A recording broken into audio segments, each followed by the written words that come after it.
Muy buenos días, amados hermanos. Abran sus Biblias, por favor, en Eclesiastés capítulo 1. Hoy estaremos desarrollando versículos 16 al 18. Estamos terminando hoy nuestro estudio expositivo del libro de Eclesiastés en su primer capítulo.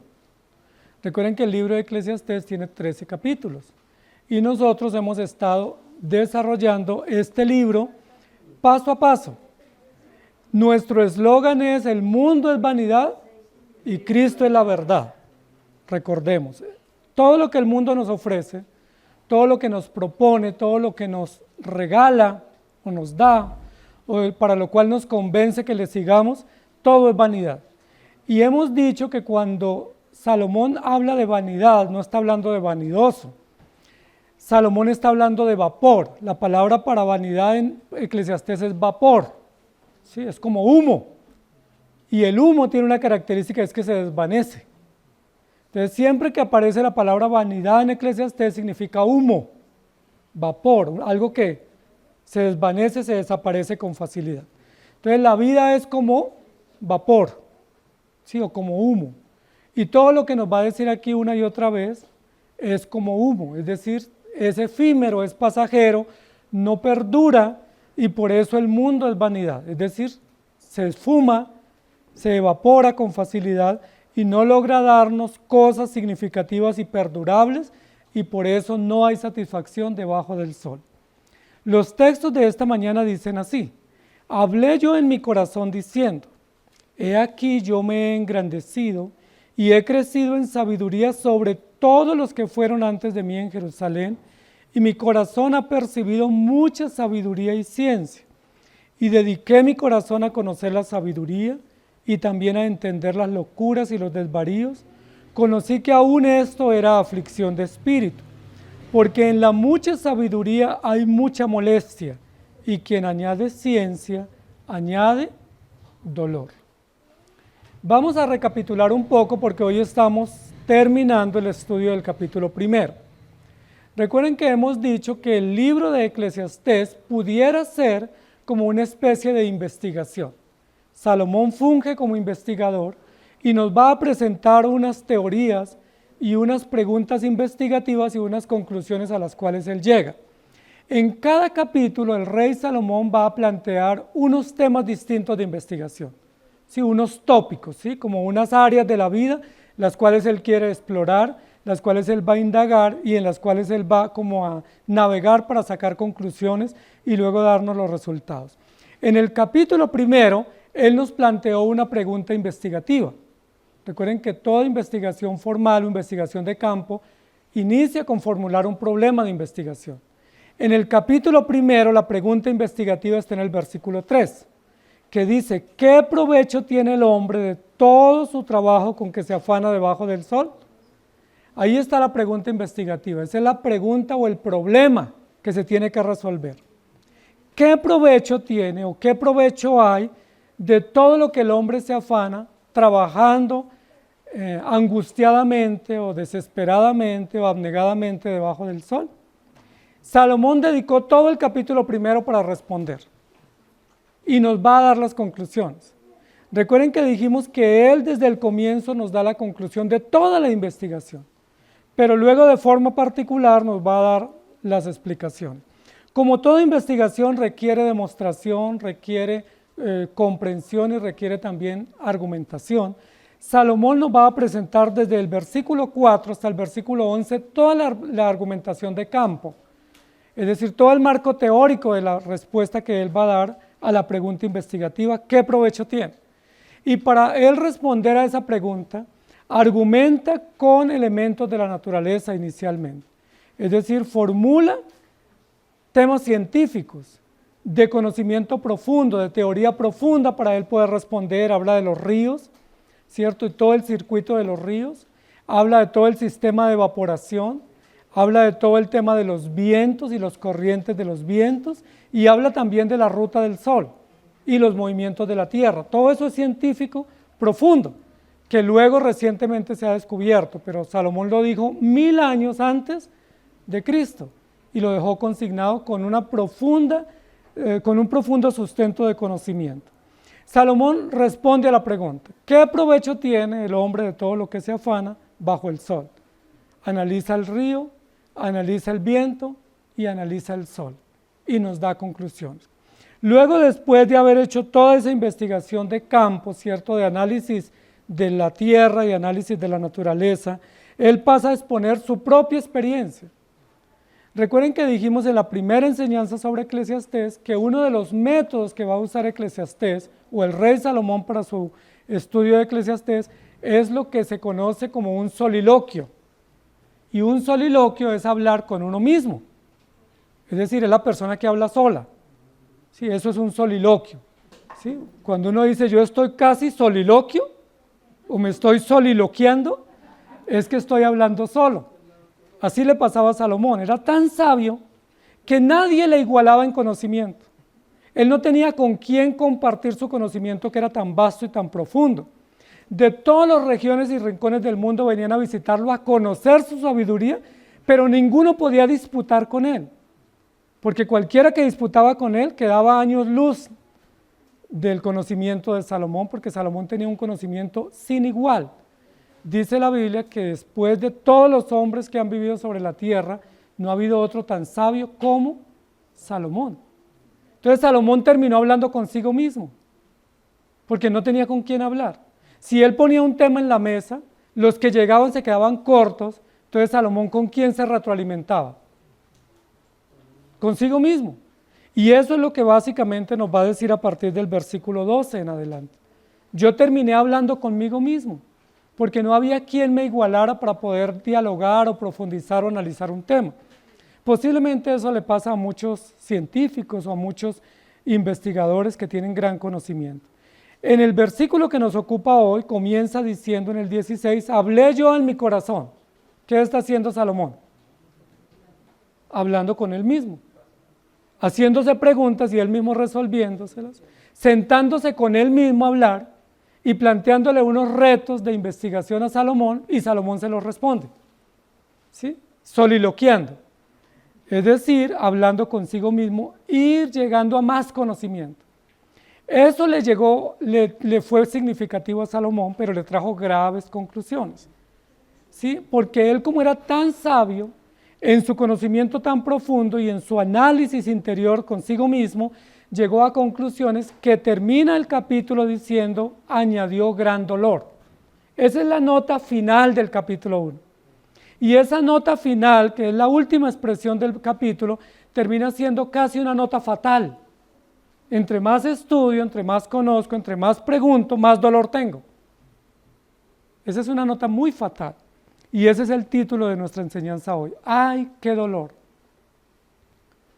Porque entre más el hombre busca y entre más indaga y entre más interroga, lo único, según la investigación del capítulo primero, que se añade es dolor o aflicción de espíritu o tristeza o profunda soledad o profunda insatisfacción y frustración. La pregunta que tenemos que hacernos nosotros es, ¿está Salomón, según las conclusiones del capítulo primero, invitando al nihilismo? ¿Se acuerdan qué es el nihilismo? El nihilismo es una corriente juvenil, una corriente filosófica que viene especialmente de algunas religiones orientales, paganas, que dice que la vida no tiene sentido. Y como la vida no tiene sentido, no importa si usted está feliz o triste, si trabaja o no, si tiene familia o no, que lo mejor es destruir su propia vida. Entonces, todos los que tienen esa corriente nihilista, lo que dice es, nada tiene sentido en esta vida, ni comer, ni viajar, ni la familia, ni el estudio, absolutamente nada, y lo único que vale la pena es morir. Y ese tipo de corrientes nihilistas terminan autodestruyéndose con sus propias decisiones, con drogas, porque no importa, la vida no importa. Yo puedo drogarme, puedo alcoholizarme, puedo destruirme con múltiples vicios, porque la vida no vale. La pregunta es, ¿está Salomón induciendo a los jóvenes al nihilismo? Pareciera, ¿cierto? Porque él dice, no hay nada que valga la pena, lo que existe ya fue, lo que va a ser ya existió, nada tiene valor, todo trae aflicción y lo único que trae es dolor y angustia. ¿Está induciendo Salomón al existencialismo, que el existencialismo es vivamos por vivir. Pues si no hay sentido en esta vida, entonces vivamos por vivir, ni modo. Mientras vivamos, pues, pasemos, sin pena ni gloria, porque no hay propósito, no hay futuro, no hay sentido, no hay razón. Nosotros rehusamos pensar que David, el gran rey, el Salomón, el gran rey, sabio de la Escritura, nos induzca al nihilismo, y mucho menos que induzca a la juventud. Recuerden que dijimos en la primera enseñanza que muy probablemente Salomón escribió el libro de Eclesiastés como una carta para su hijo, como una prédica para Roboam, para que Roboam no cayera en la insensatez y en la necedad que Salomón cayó. Parece que Salomón tenía la idea que Roboam iba a ser el próximo rey, y como iba a ser el próximo rey, no quería que cayera en esas necedades y en esos vacíos. La otra pregunta que nos podemos plantear es, ¿está el rey Salomón, al escribir el capítulo primero, en contra de lo que el profeta Oseas dijo en el capítulo 4, versículo 6? Mi pueblo se perdió por falta de conocimiento. Pero si Salomón dice que el conocimiento aflige y el conocimiento trae tristeza y trae dolor, y que el conocimiento lo único que nos trae es locura y desvarío, entonces está en contra de lo que Oseas dijo. Porque en Oseas 4, 1 y 6 dice, oíd palabra de Jehová, hijos de Israel, porque Jehová contiende con los moradores de la tierra, porque no hay verdad, ni misericordia, ni conocimiento de Dios en la tierra. Mi pueblo fue destruido porque le faltó conocimiento.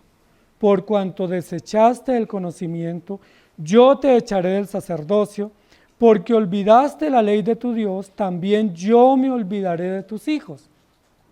Oseas dice, mi pueblo se perdió por falta de conocimiento. Pero Salomón dice, el pueblo que tiene conocimiento añade tristeza.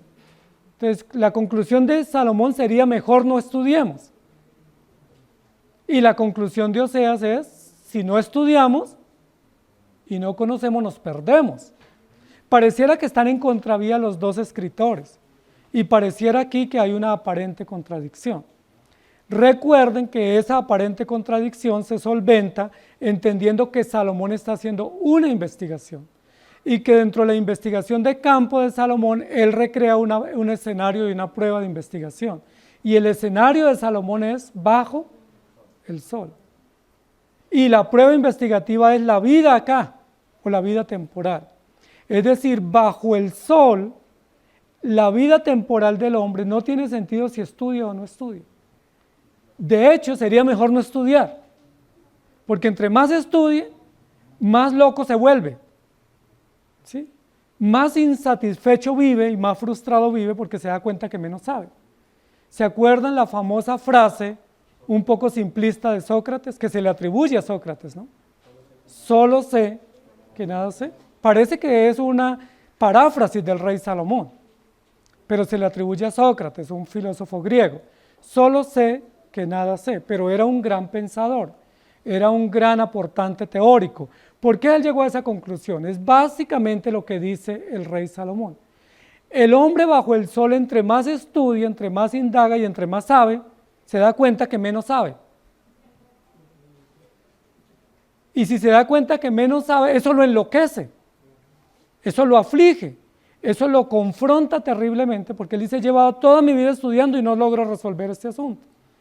Salomón parece que termina diciéndonos, entre menos estudiemos sería mejor.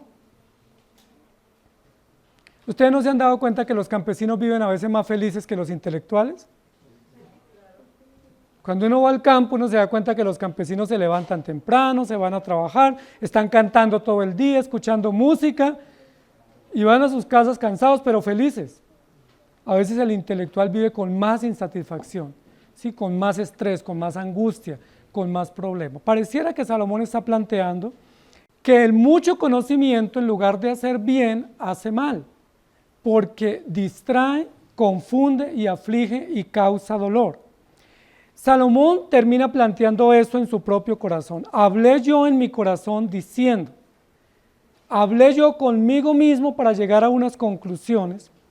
Hablé yo con mi propio ser, con mi propio yo, o como dijeran los psicólogos, con mi otro yo, para resolver mis preguntas, para resolver mis angustias y para resolver mis enigmas existenciales sobre qué provecho tiene el hombre sobre todo lo que hace. La semana pasada hablamos de 3 problemas del conocimiento. Ahora, no es que el conocimiento tenga problemas, porque el conocimiento es un área del saber y es un área de la vida y es necesario saber. Dios nos diseñó para saber. Dios puso entendimiento, como aprendimos en el texto, para que nosotros lo pongamos en práctica. Pero lo que dijimos es que cuando el hombre se dedica a saber, se encuentra con 3 grandes problemas. ¿Recuerdan cuáles fueron? La semana pasada los vimos. Primero, que entre más conoce, más arrogante se vuelve. O sea, el conocimiento debiera servirle para ser más humilde, pero resulta que el que más sabe, se cree más. Entonces ese es un serio problema. Entonces cuando uno le dice, mire, es que vamos a hablar con el doctor Julano de tal, uno dice, ¿y yo cómo me le acerco a él? ¿Yo cómo le hablo? Si yo ya sé que no es una persona asequible, porque su conocimiento le crea una gran distancia del común del pueblo, es decir, se vuelve arrogante. Ese es un grave problema. ¿Recuerdan cuál fue el segundo problema? Que el conocimiento y los descubrimientos que el hombre hace y logra hacer para el bien de la humanidad, terminan causándole mal a la humanidad. ¿Recuerdan? Por ejemplo, las primeras armas que el hombre creó, las creó para cazar.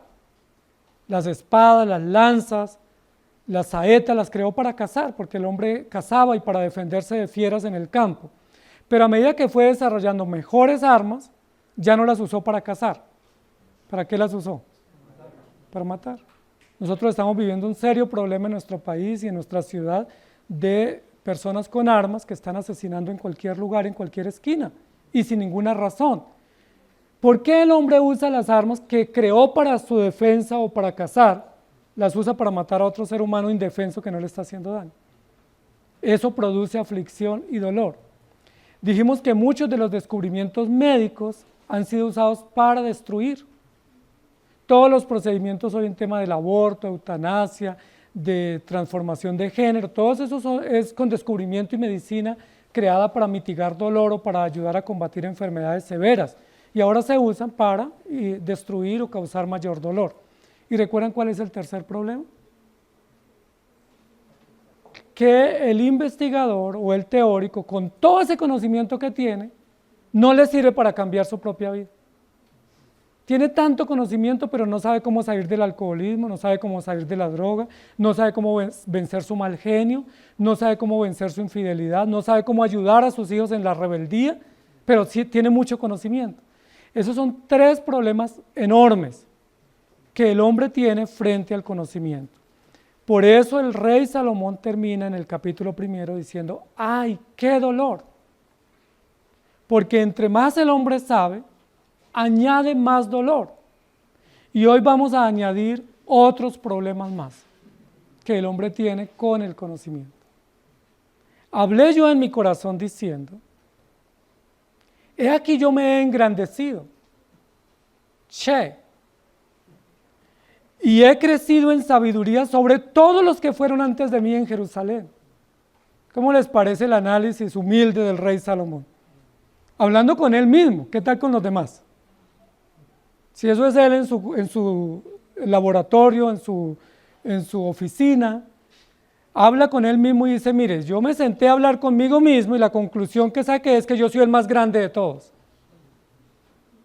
Yo me miro al espejo y no encuentro otro como yo. Si yo me miro al espejo y me doy cuenta que yo he crecido más que todos ustedes, ¿cómo se llama eso? Arrogancia, altivez, prepotencia, soberbia. Debiera el rey Salomón haber dicho, entre más conozco, más me doy cuenta lo pequeño que soy. Esa sería la conclusión lógica. Esa conclusión la hizo el apóstol Pablo. ¿Recuerdan cuando dijo, entre más sé, entre más conozco de Dios y conozco de mí mismo, más me doy cuenta de lo vil y lo miserable que soy? Pero no fue la conclusión del rey Salomón. El rey Salomón se sienta en su trono, entra en un diálogo de soliloquio consigo mismo y termina diciendo, yo de verdad me he engrandecido. sea, ¿qué haría yo sin mí? ¿Sí? Yo soy el más grande de todos, he crecido más que todos. He crecido más que todos los que fueron antes de mí en Jerusalén. ¿Y cuántos habían sido antes de él? Muchos, porque Jerusalén es una de las ciudades más antiguas sobre la tierra. Algunos dicen que es la ciudad más antigua, otros dicen que no, pero está entre las más antiguas mencionadas desde Génesis. Y el rey Salomón dice, si yo me comparo con todos los de Jerusalén, yo les llevo la delantera. Soy el que más sé, soy el más grande y el más crecidito. Ese es un serio problema, porque esa arrogancia que nosotros la llamamos, y la Biblia la llama arrogancia, y que lo vimos como un problema humano por su condición pecaminosa, lleva al hombre no solamente a ser arrogante consigo mismo y con sus coterráneos, con sus conciudadanos, sino a desconocer a Dios, que es el peor problema de la arrogancia. ¿Sí? Sabemos que el hombre es arrogante, ¿sí? Eso ya lo sabemos, sabemos que nosotros somos arrogantes y altivos. Pero el problema no es solamente ser arrogante, el problema es que la arrogancia me conduce a negar a Dios. Les voy a poner un ejemplo para que ustedes lo analicen. Es casi imposible encontrar en los campos personas ateas. ¿Por qué? Porque el campesino es creyente. Todo campesino es creyente y la Biblia lo dice. El campesino sabe que si riega la semilla, pues en 3 o 6 meses ya tiene cosecha, tiene cultivo creciendo. El campesino es creyente, es devoto, es religioso, es una persona que cree, es muy crédulo. ¿Sí? En los deportistas hay muchos creyentes. ¿Por qué? Porque los deportistas saben que para competir y para ganar ellos tienen que creer, ¿o no? Pero ¿dónde es que hay más ateos y agnósticos? ¿No es en los centros académicos? ¿No es en las universidades? ¿No es en las maestrías y doctorados? ¿No es en los centros de investigación de alto conocimiento? La pregunta es, ¿por qué los campesinos son creyentes, o por lo menos más creyentes, o no ateos, y en los centros de alto conocimiento como las universidades, los centros de investigación, donde hay pues un conocimiento muy elevado, la mayoría de la gente es atea o agnóstica? ¿Sí me hago entender? Un padre nunca le enseñaría a su hijo en el campo desde que nace que Dios no existe. Pero ¿saben qué le enseñan a nuestros hijos desde que van al preescolar? Que Dios no existe y que Dios no creó el mundo. Revisen los textos de sus hijos y verá que les están enseñando teorías existencialistas y teorías negacionadas, que niegan o negacionistas sobre Dios. ¿Por qué pasa eso? Porque el hombre entre más conoce, cae en un serio problema y es negar a Dios. Y al negar a Dios, se llena de razones. Dijimos el domingo pasado y hoy lo aumentamos, que el hombre entre más descubre, no está buscando el bienestar de la sociedad. A nosotros esa es la idea que nos transmiten. Todos los descubrimientos son para el bienestar de la humanidad. Y nosotros nos quedamos con eso. ¿Sí? Vamos al centro comercial o de alta tecnología y vemos todos los aparatos que el hombre ha descubierto y ha creado y decimos, eso es para el bienestar nuestro, para que sea más fácil el trabajo, para más fácil los desplazamientos, para movilizarnos, para comunicarnos con mayor facilidad. Pero eso no es lo que está en el fondo del corazón del hombre cuando hace el descubrimiento. Esa es la publicidad que nos vende, es para el bienestar. Lo que está en el corazón del hombre cuando está creando ese aparato o inventando ese descubrimiento, ¿cierto? Cuando lo está patentando es, si yo logro descubrir esto, yo soy Dios. Y si yo soy Dios, Dios no existe. Y podemos vivir sin Dios. ¿Sí saben ustedes que ahora uno de los propósitos que tiene la humanidad es descubrir unos aparatos o equipos o satélites que puedan viajar a mayor velocidad que la luz? Sabemos que lo más veloz que existe, según se ha descubierto, es la luz. Pero el trabajo que tiene el hombre es descubrir equipos o aparatos satelitales para ir al espacio que vayan a mayor velocidad que la luz. Y ellos están sacando la siguiente conclusión: si logramos descubrirlos y estamos en esa tarea, Dios no existe. ¿Me hago entender? Porque logramos superar el objeto creado más rápido. y podemos ir al pasado porque vamos a mayor velocidad y podemos ir al futuro con mayor velocidad que la luz y podemos sacar conclusiones, Dios no existe. ¿Sí me hago entender? Eso es básicamente lo que Salomón está diciendo. Salomón no está censurando el conocimiento. Salomón lo que está diciendo es: el hombre entre más conoce, más arrogante se vuelve, pero esa arrogancia la traduce no en que trate mal a sus vecinos o a su pueblo o a su familia, sino se traduce en que él niega a Dios. Yo no necesito de Dios. Amados hermanos, una de las grandes lecciones que esta pandemia nos ha dado a la sociedad en general, la han aprendido el cuerpo médico. Recuerden que en los primeros meses de pandemia, los médicos estaban que no sabían qué hacer con este pequeño virus, que no sabían su procedencia, ni sabían cómo controlarlo, y con la letalidad del mismo. Y ellos mismos estaban muy ofuscados porque ellos son autores de conocimiento. Y sabemos que los médicos y la ciencia médica en general en el mundo, pues se ha posicionado como una de las capas de élite de la sociedad, que más saben y más nos pueden decir cómo es la vida. Pero ellos estaban enloquecidos con una gripa. No sabían qué hacer con una pequeña tos y unos síntomas notorios y no sabían qué hacer.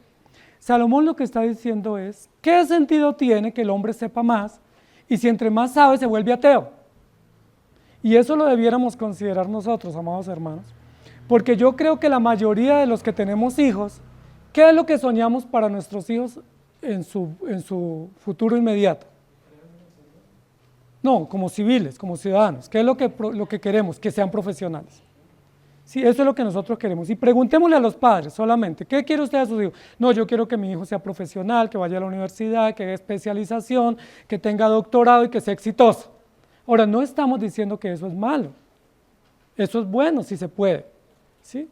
Pero lo que yo estoy pensando, según está pensando el rey Salomón, es: recuerden que bajo el sol, todos esos escenarios académicos, lo que proponen, lo que inducen a las personas es a la arrogancia, a la soberbia, a la altivez, y en segundo lugar los llevan a negar a Dios. Por eso dicen algunas estadísticas que gran parte de los jóvenes cristianos que van a las universidades terminan apartándose de la iglesia. Y uno dice: ¿pero por qué? O sea, ¿qué relación tiene ir a estudiar con dejar la iglesia? Y la relación es esta que está diciendo el rey Salomón. Porque en esos espacios, en esos escenarios, todo el conocimiento y todas las razones que se esgrimen en las diversas teorías es: Dios no existe. Hablé yo en mi corazón diciendo: he aquí yo me he engrandecido y he crecido en sabiduría sobre todos los que fueron antes de mí en Jerusalén, y mi corazón ha percibido mucha sabiduría y ciencia. Si Salomón llega a esa conclusión, miren las conclusiones que él dice: yo me he engrandecido, es decir, estoy más grande que todos los demás. Luego dice: yo me he crecido en sabiduría, es decir, soy el que más sé y el que más conozco de todos los coterráneos o los terrícolas.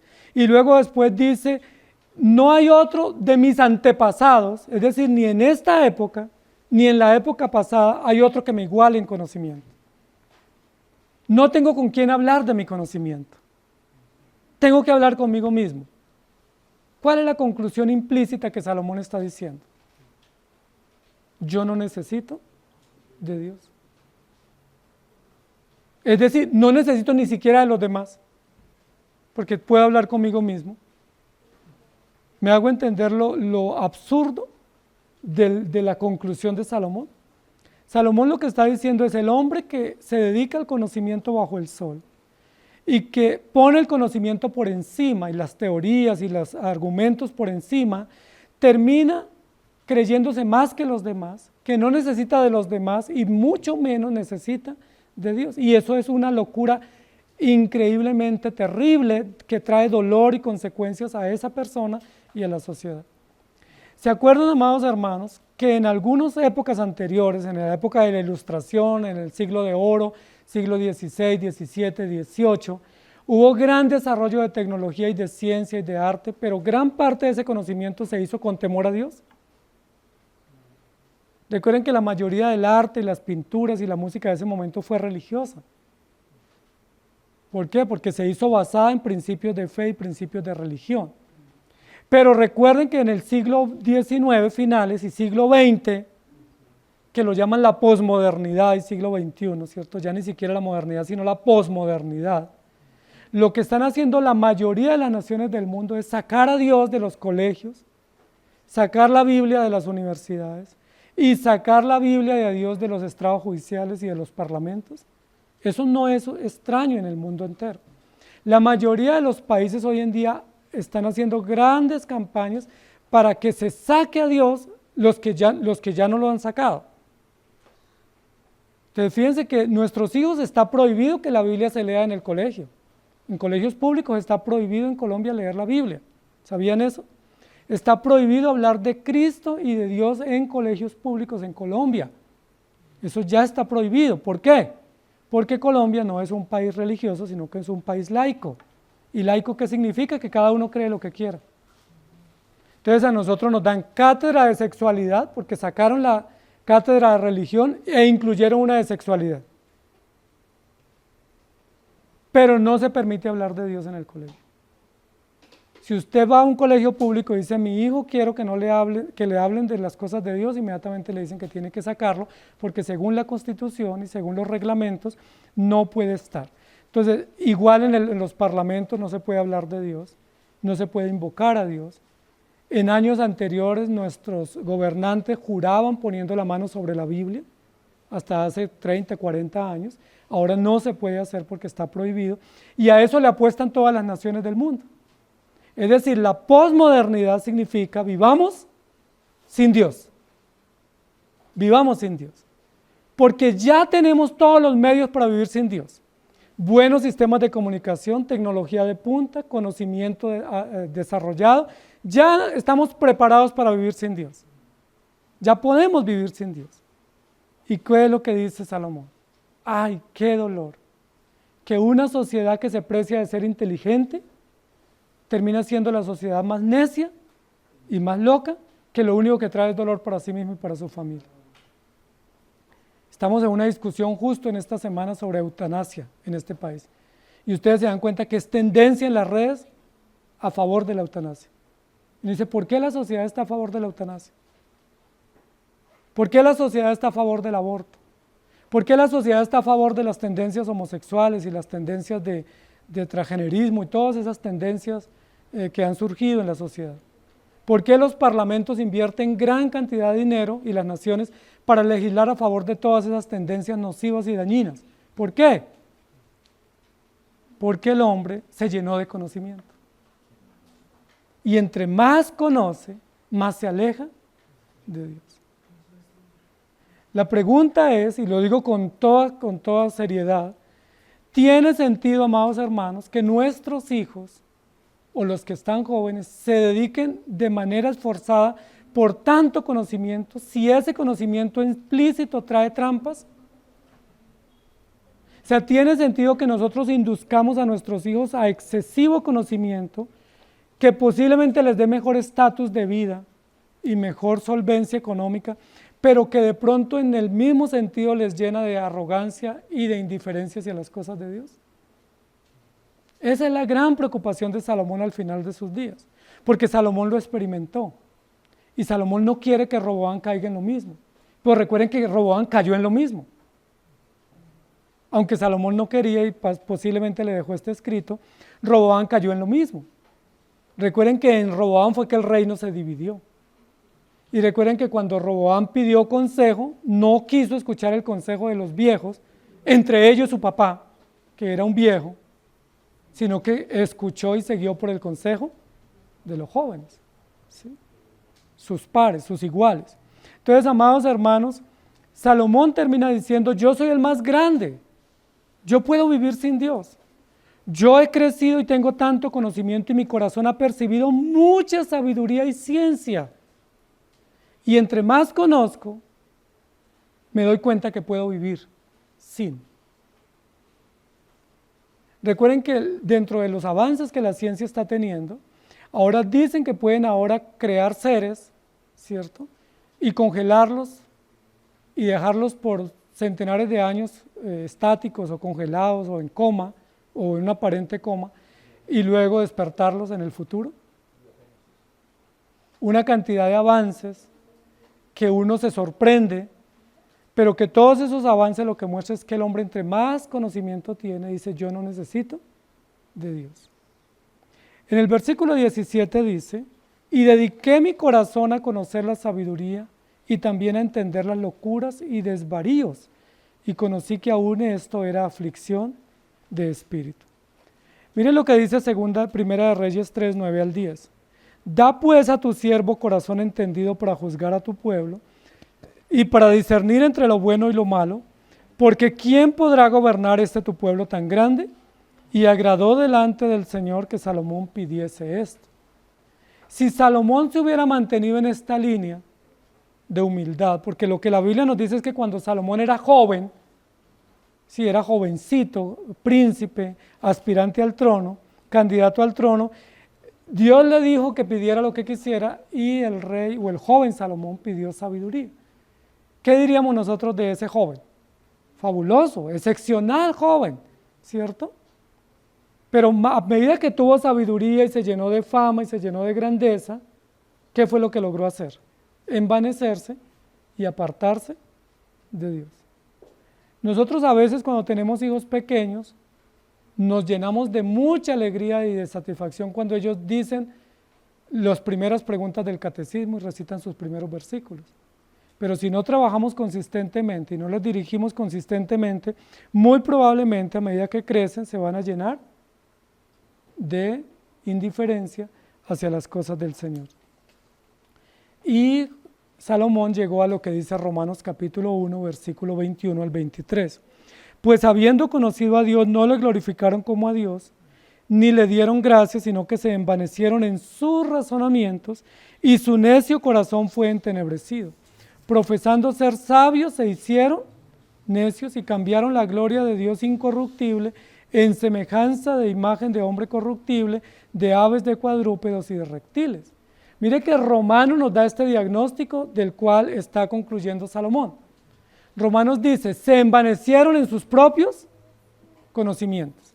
Se llenaron de tanto conocimiento, tantas teorías, tantas ideologías, tantos descubrimientos que hacen bien a la humanidad temporalmente, pero profesando ser sabios se hicieron necios y cambiaron la gloria de Dios. Miren que Romanos 1 nos da el cuadro preciso. El hombre entre más conocimiento se llena bajo el sol, termina teniendo una actitud funesta frente a Dios o una actitud irreverente frente a Dios. Casi que la conclusión de Romanos sería, si no se hubieran llenado de vanos razonamientos, si su necio corazón no se hubiera desviado, ellos no hubieran cambiado la naturaleza de Dios. ¿Me hago entender? Pero como ellos se fueron tras del conocimiento y pensaron que el mejor conocimiento estaba en todos esos lugares de estudio y de investigación y de ciencia, ellos cambiaron la gloria de Dios por cosas corruptibles, por cuadrúpedos, por aves y por reptiles. En el versículo 17 Salomón dice, y dediqué mi corazón. Y miren lo interesante, amados hermanos, que ahí lo podemos notar en el versículo 16 y 17, el rey Salomón nos da el motor de todo lo que él está haciendo, y es el corazón. Porque nosotros entenderíamos que la academia o el conocimiento es un asunto de la mente, donde no se involucra o no se compromete el corazón. Es decir, yo tengo mi corazón limpio, pero yo puedo ir a cualquier lugar a estudiar y como es un asunto de la mente, mi corazón no está involucrado. Pero no es eso lo que dice el rey Salomón. En el versículo 16 dice, yo hablé en mi corazón. No era un asunto de un diálogo, de una meditación superficial, sino que era un asunto profundo de los motivos que guiaban y dirigían y dominaban el corazón de Salomón. Y ahora en el versículo 17 dice, y dediqué mi corazón a conocer la sabiduría. Es decir, comprometí mi corazón. ¿Sí? Mi corazón se amarró, se ligó al conocimiento como única opción de vida y como un motivo de existencia y de logro para vencer la insatisfacción y para lograr no tener frustración. ¿Cómo les parece? Eso es importante, amados hermanos, para todos y especialmente para nuestros hijos, Cuando nuestros hijos los entregamos en los centros educativos, sean jardines, colegios o universidades, es imposible que su corazón no lo entreguemos también a esos centros. Es imposible que nosotros digamos, no, el corazón está guardado para Dios y solo lo entregamos para que vaya y aprenda algunas cosas básicas para la vida. Sí, contabilidad, medicina, arquitectura, cualquier otra profesión.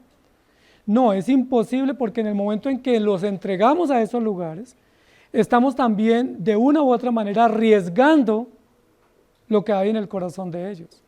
Y aquí el rey Salomón lo dice con claridad, yo dediqué mi corazón a conocer la sabiduría. Dediqué, es decir, consagré, me involucré. Y luego también dice, y a entender las locuras y los desvaríos. Salomón llega a una conclusión dentro de todo el conocimiento y es, en la tierra y en la sociedad hay mucha locura, mucha gente demente, mucha gente loca, desenfrenada, desquiciada en la vida, que desvaría o disvaría todo el tiempo, que no sabe lo que hace ni para dónde va. Eso es cierto, ¿estamos de acuerdo? Eso es cierto, hay mucho loco suelto. Pero la pregunta es, ¿yo puedo conocer las locuras de la sociedad y las locuras de la humanidad indagando en mi corazón? Es decir, para yo tener la respuesta a la locura de los locos y la locura y desvarío de la sociedad, me tengo que concentrar en conocer lo que yo conozco y a descubrir mis propios motivos. Salomón nos termina aportando otro tema y es, entre más conocimiento hay, más maldad hay. Y eso es terrible, es decir, tiene el efecto contrario, porque yo procuro conocer para ser mejor persona. A todos nos dicen, ¿cierto? Si usted se educa, es mejor persona. Si usted se cualifica, es mejor empleado. Pero Salomón termina diciendo, entre más la gente estudia y más conoce, hay más maldad en la tierra. Pareciera que proliferara la maldad. Y ustedes lo saben, amados hermanos. Sí, hay una cantidad de delitos nuevos con las tecnologías que no existían antes de la tecnología. ¿Sí? Hay una cantidad de prácticas inmorales y destructivas que se han ido desarrollando a medida que la ciencia y los avances académicos se desarrollan. Salomón dice, hay mucha locura en el mundo, hay mucho desvarío, es decir, gente que no sabe para dónde va, que deambula en la vida sin saber para dónde va y que el conocimiento no le ha servido para mejorar su vida. Si es así, entonces ¿para qué el conocimiento? Si el conocimiento no logra frenar la maldad, si el conocimiento no logra frenar la locura de la gente, entonces ¿para qué el conocimiento? Ustedes saben que en países que se llaman desarrollados están los mayores índices de inmoralidad sexual conocidos, los mayores índices de suicidio, de sicariatos también, de fusilamientos. Y uno dice, ¿por qué? Si son países ilustrados o con gran conocimiento. Y los países que están en miras de crecer en conocimiento terminan cayendo también en grandes avances de la maldad y de locura, de desenfreno. Amados hermanos, nunca un hombre, indagando consigo mismo, interiorizando consigo mismo, puede conocer la maldad de su corazón. Pablo nunca se dio cuenta lo malo que era hasta que él llegó a la cruz de Cristo. Recuerden que Pablo fue uno de los hombres en el Nuevo Testamento que la Biblia registra que fue más crueles y malos y malvados y que lo tenía como profesión. De hecho, le pagaban por ser malvado y vivía pidiendo cartas en contra de los creyentes y apresándolos. Según la historia, los arrastraba, los descuartizaba, los desmembraba, los quemaba. Pero para él eso era fabuloso, él se sentía orgulloso de hacerlo. Pero ¿cuándo Pablo se dio cuenta que él era malvado? Recuerden que Pablo era uno de los pocos universitarios que había en el primer siglo. Pablo era uno de los hombres con un más alto conocimiento de todos los que existían en el primer siglo en esa época o en esa región. Pablo estudió en una de las 3 universidades que existían en el primer siglo, que eran 3 universidades famosas, y Pablo estudió con uno de los mejores profesores que existía sobre la tierra en el mundo conocido. Tenía unas credenciales selectas, era doctor, era políglota. Era un hombre con gran conocimiento y cultura, sin embargo era uno de los más malvados que existía. ¿Cómo les parece? Pero no fue en la universidad, no fue a los pies de Gamaliel que él se enteró que era malo. ¿Se acuerdan cuándo él se dio cuenta que era malo? Y que era loco y que estaba desquiciado. ¿Se acuerdan cuándo? Cuando el Señor lo llamó y lo regeneró. Y cuando él entendió el Evangelio, ¿se acuerdan qué dijo? Yo soy el más malo de todos los que existen. Exageró un poco, ¿cierto? Porque estamos nosotros también ahí.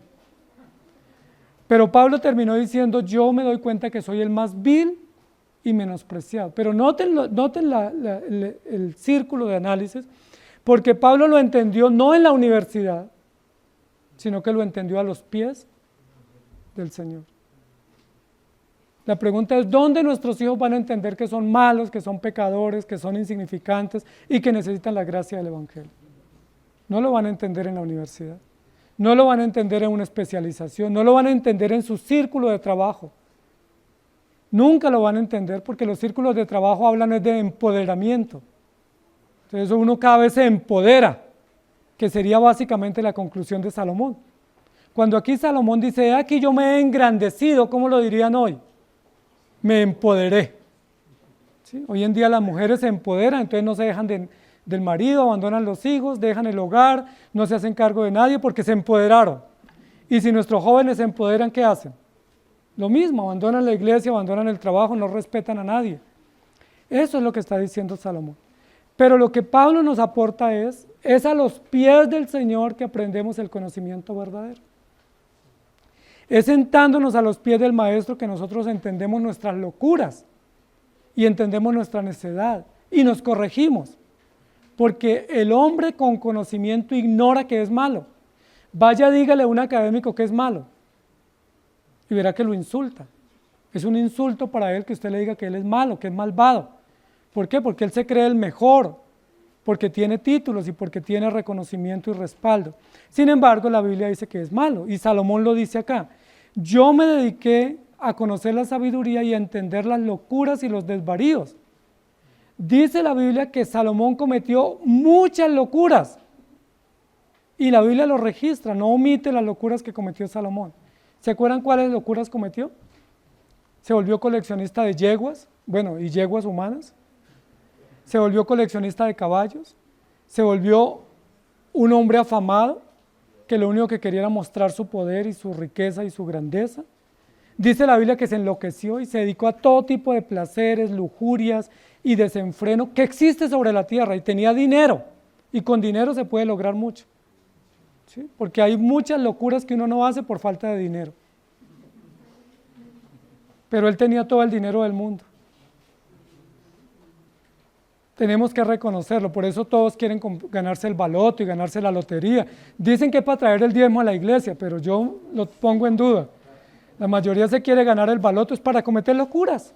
Sí, viajar y cosas exóticas y cosas que nunca ha hecho, porque teniendo dinero, en el corazón abundan las maldades. El rey Salomón dice, yo quise conocer mis locuras, pero quise conocerlas solo con mi propio conocimiento. Y no hay conocimiento humano que nos permita descifrar las locuras del corazón. Esa es una respuesta que está más allá del sol. Amados hermanos, es totalmente absurdo lo que nuestros gobiernos en el mundo entero están promoviendo. Vivir sin Dios, destruir la familia, destruir la vida de los niños. Imagínate que estamos en una sociedad que se llama sociedad de derecho. Y en una sociedad de derecho se abortan millones de niños todos los años. Millones. Pero es la sociedad de derecho. En una sociedad de derecho se acepta que haya transformación de hombres y de mujeres en quirófanos por supuestamente hacerles una vida más feliz, cuando realmente lo que están es desfigurando todo el diseño de la creación, yendo contra Dios y causando mayor infelicidad a esas personas. Salomón lo que dice es, el hombre sin Dios es un loco que anda deambulando y busca en el conocimiento un refugio que no va a encontrar. Y yo les pregunto, ¿vivimos en una sociedad loca? Claro que sí. No de un trastorno mental de medicación, pero sí de una sociedad desenfrenada. loca en su forma de vida, en su forma de pensar. Y Salomón dice, yo me puse a dedicarme al conocimiento para ver si entendía mis locuras y resulta que cometió más. Porque el conocimiento no nos hace conscientes de la maldad, sino que lo que nos hace es ignorar lo malos que somos. Entre más un hombre sabe, más ignora que es malo. Por eso las clases privilegiadas de conocimiento piensan que ellos son los buenos y que los malos son otros. Pero la Biblia nos dice que estas clases privilegiadas son malas y perversas porque usan su conocimiento para reforzar su negación de Dios, para reforzar su ignorancia y su desapego a las cosas de Dios y para tener no solamente argumentos sino motivos para desviarse de Dios. Pero dice, conocí que aún todo esto era aflicción de espíritu. Porque recuerden lo que la Biblia dice en Hebreos 11:6, sin fe es imposible agradar a Dios. Por tanto es necesario que el que se acerca a Dios crea que le hay y que es galardonador de los que le buscan. Amados hermanos, sin el conocimiento de Dios no hay esperanza. Sin el conocimiento de las Escrituras no hay manera de entender el mundo y cómo funciona. Puede que aquí bajo el sol se entienda cómo funciona la comunicación, cómo funciona la movilidad, cómo funciona la producción, la economía, pero no se puede entender cosas más profundas que el hombre nunca podrá resolver. Por ejemplo, con todo el conocimiento que los hombres tienen, que es vasto, que es enorme, les ha servido para salir de la Tierra, ir a la Luna y ahora mandar exploraciones a otros planetas. ¿Será que un hombre puede saber por qué su hijo es rebelde? Tan sencillo. Tenemos una cantidad de ciencias humanas, ¿cierto? Y profesiones dedicadas a las ciencias humanas, terapeutas, sociólogos, psicólogos, trabajadores sociales y muchos otros más, y todavía no saben por qué el hombre es rebelde. Y nos ponen en terapias 20 sesiones, 50 sesiones, y no nos logran explicar por qué nuestros hijos son rebeldes. Nos mitigan el dolor, nos buscan respuestas en terceros, nos dicen que son rebeldes porque la sociedad los volvió rebeldes, que es que tuvieron carencias en la niñez, un padre ausente, un papá sobreprotector, una cantidad de cosas falsas, pero en últimas nunca nos dice su hijo es rebelde por esto. ¿Por qué? Porque para tener esa respuesta necesitamos las Escrituras. Solo el Evangelio nos dice. El Evangelio nos dice, cuando su hijo nace no es un angelito, él nace como pecador. Punto. Eso no es una teoría psicológica, es una verdad esencial de la vida, del Evangelio, y para conocer esa respuesta tenemos que ir al Evangelio. El Evangelio dice, todos somos pecadores. El hombre con toda la ciencia no ha logrado, por ejemplo, restaurar o modificar la conducta de un violador. ¿Sí? Y hay muchos centros de terapia, y hay teorías, y hay fundaciones, y hay grandes inversiones, pero no logran transformar. Y ni saben ni siquiera la ruta de cómo transformar a una persona. Ustedes y yo ya sabemos esa ruta. Esa ruta se llama el Evangelio. El Evangelio transforma y da esperanza. Punto. No es teoría, es un principio esencial, es una ley eterna de Dios que Dios transforma. El hombre no logra saber cómo vencer la ansiedad. Recuerden que según las estadísticas hay un alto índice de personas con ansiedad. ¿Sí? Con afanes desmedidos en la vida, con angustias desmedidas y no sabe. Y eso está enloqueciendo a cantidad de hombres y mujeres en la sociedad. Por eso están aumentando los requerimientos en las empresas de psicólogos y trabajadores sociales y terapeutas para ayudar a entender esa problemática. ¿Saben? Sería tan sencillo, sería simplemente llevar una Biblia a esa empresa, orar todos los días en esa empresa y leer por lo menos unos capítulos y confiar en Dios. Ahí está la respuesta a la ansiedad, al incumplimiento, a la rebeldía, a la necedad, a la desesperanza, a la frustración. Todas las respuestas están en las Escrituras. No necesitaríamos nada más. Pero nosotros nos dicen que no, que es necesario recurrir a otras instancias que pueden ser útiles temporalmente como paliativos, pero nunca podrán transformar la vida de un ser humano como lo hace el Evangelio. Y termina el rey Salomón diciendo, porque en la mucha sabiduría hay mucha molestia, y quien añade ciencia añade dolor. En la mucha sabiduría hay mucha molestia. Y también quien añade ciencia añade dolor. Y eso lo vemos como sociedad. Esta es una época en la historia de la humanidad donde más tecnología tenemos, pero donde somos más infelices. Es una época en la historia de la humanidad donde somos más avanzados en medios de comunicación. Tenemos los mejores medios de comunicación que hayan existido en todos los 6.000 años de la humanidad. Pero es la época donde más desinformados estamos y donde menos nos comunicamos. La otra vez éramos más felices sentándonos al comedor y contando historias, pero ahora nos sentamos cada uno a chatear. La otra vez éramos más felices en Navidad y en los días festivos saliendo a caminar y a trotar, pero ahora no podemos porque estamos presos, adictos, esclavos a alguna tecnología que en lugar de acercarnos nos está dividiendo y alejando. ¿Me hago entender? Es decir, la ciencia o la tecnología nos aporta algunos beneficios, pero como dice la Escritura, trae mucha molestia y añade muchísimo dolor. La otra vez era muy fácil saber qué estaban haciendo nuestros hijos porque estaban en el patio de la casa jugando. Era muy fácil saber, pero ahora no sabemos qué hacen nuestros hijos porque cada uno tiene un teléfono con clave. Y borran historiales. Y saben entrar como incógnitos. ¿Me hago entender? Lo que está diciendo aquí el rey Salomón es, la sabiduría consiste en temer a Dios, porque si no tememos a Dios, lo único que añadimos es dolor. Añadimos tristeza, añadimos aflicción. Ahora, ¿por qué? Porque, amados hermanos, no solamente el conocimiento nos lleva a ignorar a Dios, no solo el conocimiento nos lleva a negar a Dios, sino que el conocimiento nos endurece frente a Dios. La persona que más conocimiento tiene termina siendo más dura, porque todo lo juzga con una razón o con un argumento o con una teoría. La otra vez, y ustedes lo saben, y las personas mayores o que vivieron en el campo, saben que la vida en el campo era muy sencilla y era muy agradable, simple, era muy simple la vida.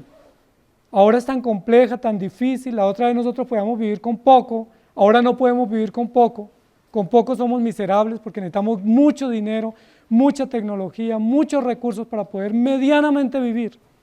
Pero nosotros en el campo éramos felices trepándonos a los árboles y cogiendo frutas, y corriendo y bañándonos en cualquier río, cualquier charco o chorro. Y éramos felices, no necesitábamos mucho. La familia carecía de tantas cosas, pero vivía feliz. ¿Sí? Como decían nuestros padres, con un agua de panela eran felices. ¿Sí? Sin estrenos, sin lujos, sin costos, pero ahora no somos felices. Tenemos tanto bienestar y somos infelices. Nuestros hijos viven infelices, imagínense cómo viven como reyes y son infelices.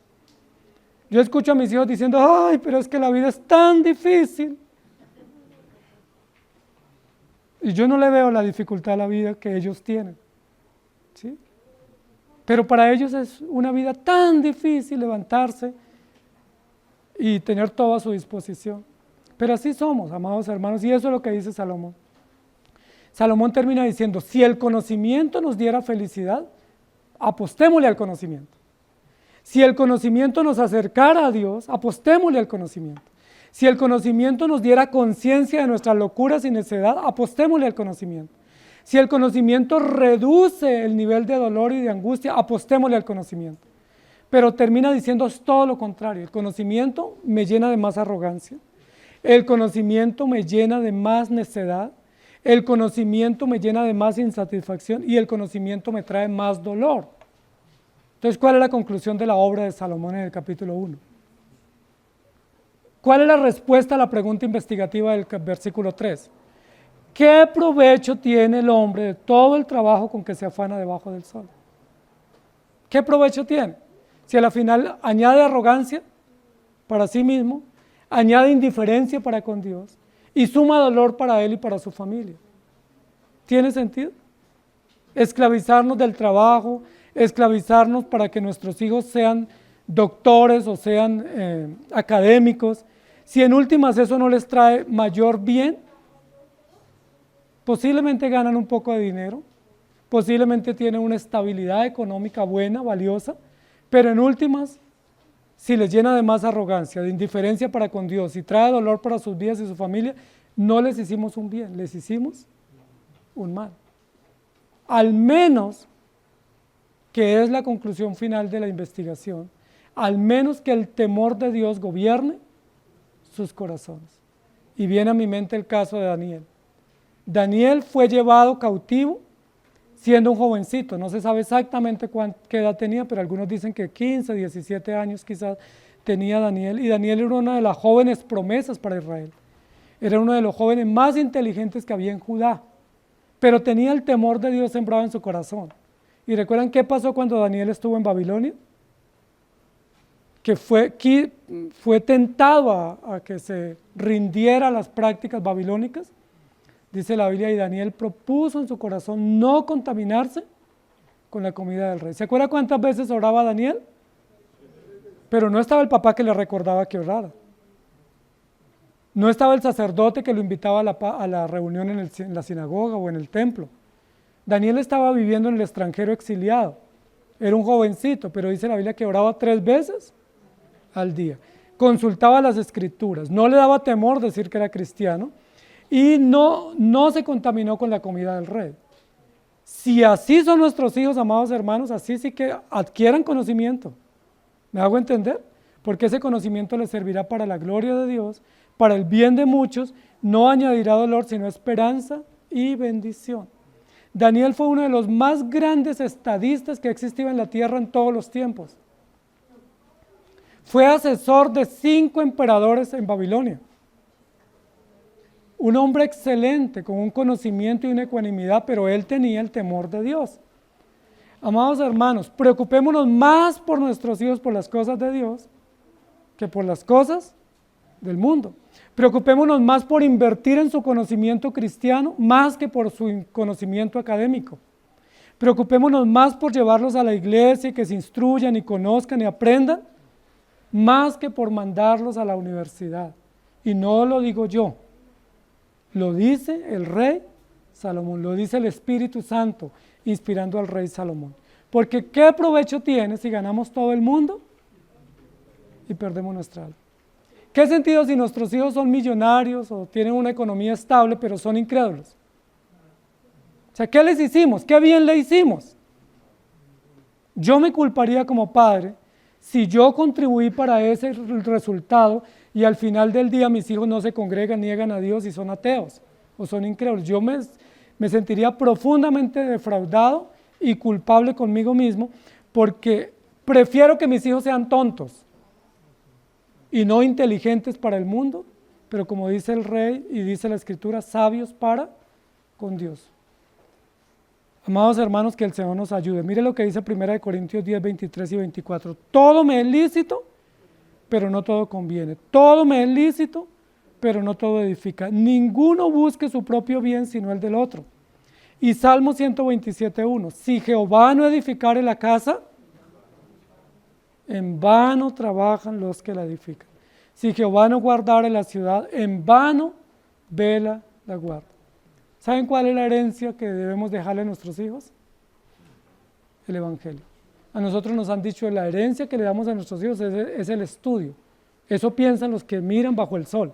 Pero los que miramos más allá del sol sabemos que la herencia para nuestros hijos es el Evangelio. Déjale esa herencia. Posiblemente sus hijos no puedan ir a la universidad. Es probable, no todos van a ir a la universidad. Probablemente no serán exitosos académicamente o económicamente. Pero si ellos temen a Dios, son exitosos, porque ese es el mayor bien que tenemos sobre la tierra. Ese es el mayor bien. Recuerda lo que dice la Escritura, yo me gocé de que sus hijos anden en la verdad. Enséñenle a sus hijos y a sus hijos después de ti para que guarden todos los mandamientos de Jehová tu Dios, porque ese es el éxito en la vida. Y yo le digo a mis hijos todos los días, y todos los días nos sentamos a leer la Biblia y a estudiarla y a conocer las Escrituras, porque yo les digo, ese es el mayor resultado en la vida. Sí, es el mayor tesoro, es el mayor bien que les va a servir aquí en la eternidad. Lo demás les puede servir para algo, pero no es duradero. Hebreos capítulo 1, 1 y 2 dice: Dios, habiendo hablado muchas veces y de muchas maneras en otro tiempo a los padres por los profetas, en estos postreros días nos ha hablado por su Hijo, a quien constituyó heredero de todo y a quien asimismo y por quien asimismo hizo el universo.